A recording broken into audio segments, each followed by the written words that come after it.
Bismillahirrahmanirrahim. Après la traversée de la mer Rouge, les enfants d'Israël firent l'objet à nouveau de la sollicitude divine, et ce, à travers la haute distinction qui allait être faite à Moïse, qui était leur prophète, mais aussi et peut-être surtout celui par qui leur salut est venu.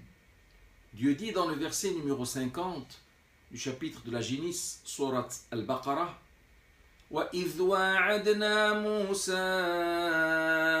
40 لَيْلَةً, ce qui veut dire, et lorsque nous donnâmes rendez-vous à Moïse 40 nuits durant.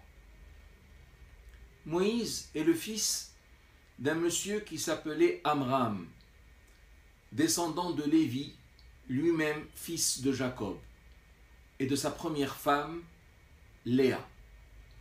Il est le prophète que Dieu envoya en sauveur aux fils d'Israël. Il est né en Égypte et il fut sauvé du massacre programmé par Pharaon des enfants mâles de son peuple, du peuple israélite. Il fut sauvé par miracle lorsque sa maman, inspirée par Dieu, le mit dans un berceau et le jeta dans le Nil alors qu'il n'avait que quelques mois.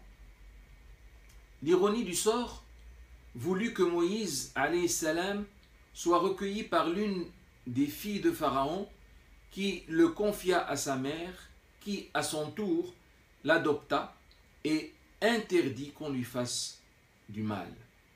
Moïse, alayhi salam, grandit alors au palais royal comme un véritable prince jusqu'au jour où il eut connaissance de ses origines et prit la défense d'un Israélite, tuant alors le Copte qui en voulait à sa vie.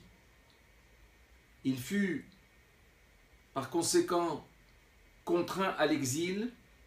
Il quitta l'Égypte vers le pays de Madian et y demeura 10 ans au service du chef de la tribu dont il épousa par la suite la fille. Après quoi, il décida d'aller retrouver les siens en Égypte. Et c'est sur sa route de retour qu'il reçut la première révélation divine, lui indiquant qu'il était prophète et qu'il allait devoir sauver son peuple des supplices que leur faisait subir Pharaon et ses sbires. Moïse, alayhi salam, mourut quelques années après avoir accompli sa mission, tout près de Jéricho, en Palestine. Le lieu où il fut mis en terre n'est toutefois pas connu. Notez cependant que la majorité de ces informations sont livrées ça et là dans le Coran et nous aurons l'occasion de les revoir chaque fois que le contexte nous y invitera. Qu'Allah soit loué et fasse-t-il que nous soyons tous bien agréés. Amen.